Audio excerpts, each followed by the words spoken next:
name's Tim Lease, or at Tim Lease Tattoos on Instagram, owner of Golden Tarot Ink Club. This is Alisa. Hello. Hi. Or Alisa Inks on Instagram. Boop. So, Alisa, you've been apprenticing for like a year now. Jeez. Yeah, a year in October, I believe. How's it going? It's going good. It's been an experience for sure. Not really what I was expecting, but I didn't really have any expectations going into it to begin with. I was kind of just looking at tattoos as an art form, but it's so much more than that when you have like your clients and everything else involved. That's true. So yeah, there's a lot more factors that I wasn't accounting for when I was asking for an apprenticeship. Yeah. You have no legal claim, we have the legal right, but you guys get the gun for in this dirt. I didn't have an apprenticeship. No one taught me pretty much anything. So I had to figure it out myself.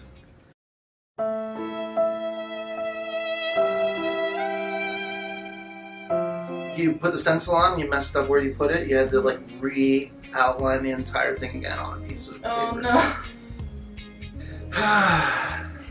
Yeah, now it's all pretty much done digitally, so he's showing me like the most efficient way to do the entire process from beginning, middle to end. One whack, medevac, talk about a false crack. Out of that, I'll take your ass back to where you came from. Yeah. Well, I think that it takes a lot of time to develop like your voice as an artist. I could see Alisa was already doing that. Starting to make the imagery like your own, like how you're interpreting it.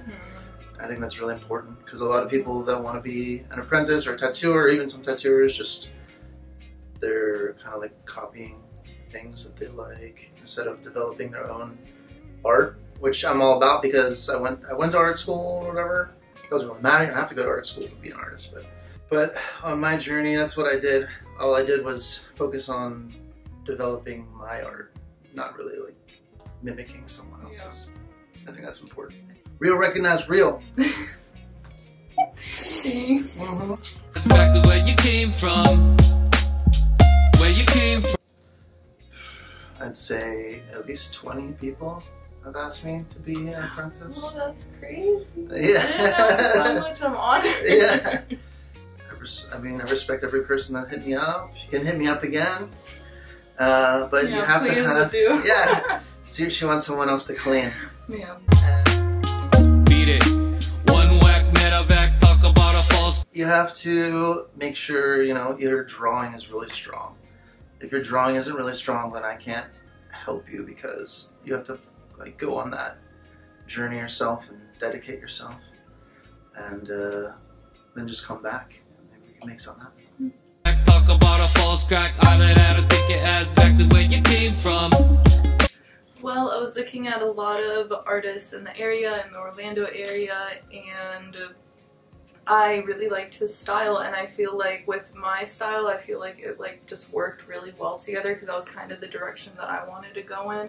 So I feel like if anyone were to teach me tattooing, it should be someone that has like a style that I really admire and like, and that I can see myself developing into.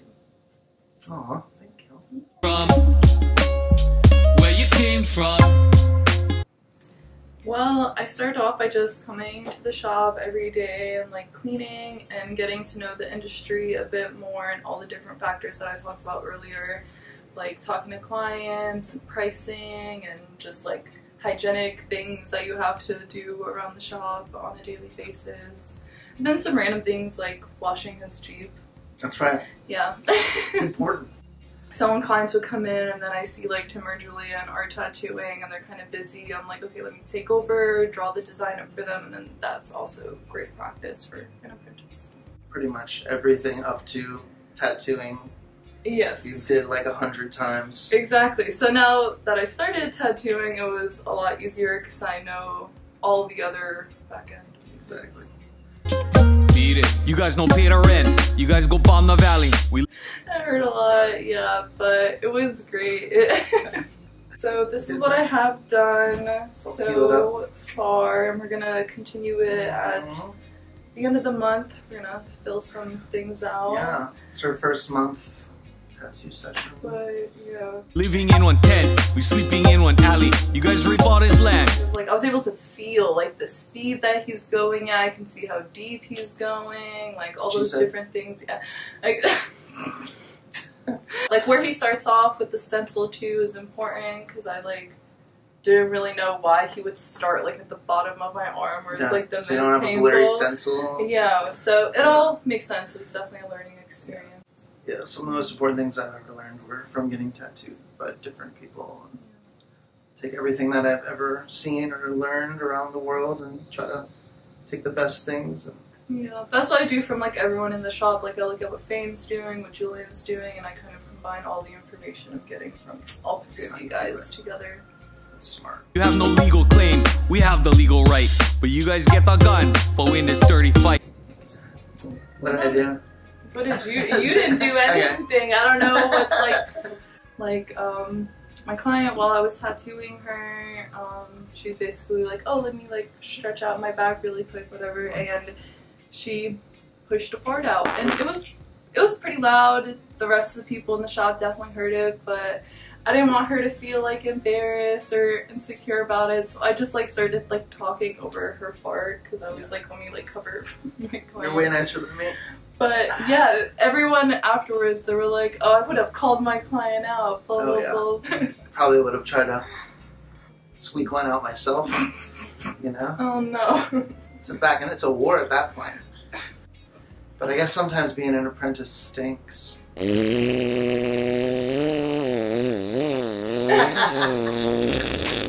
Just every day it's something new with them. In a good way, in the best way possible. It's very entertaining. Yeah, it's boring when I'm not here, right? Yeah, it is. Maybe you stay in power, but you gonna lose today. You get one brand new Jeep. Piece of shit. Yeah. Alyssa's going to be a bold tattooer. You know, she wants to do larger things, so it just takes time to get there. Colorful. You never know, because when I started tattooing, I wanted to be like a color artist, and now I'm like known for black tats. And it's kind of like everyone, you never know what's going to happen along the journey. Yeah, so, and like you talked about finding your style earlier, you can't really like force yourself to develop a style. It happens very organically through like what clients bring you as well. I'm sure like the concepts that you get like also impact the direction that you go in. Exactly. I just wish Alisa the best of luck on her beginning here as a tattooer, and I think she's going to have a very promising career. And she works really hard, so come get an apprentice tat from Alisa. Of course, I appreciate it, and I'm so grateful every single day to be here. Now it's your lucky day. That's about for start. You're gonna learn some things. You better go clean. If you like come this side and cruise the beach like that, you better show respect. Don't forget where you at. You got a lot of money.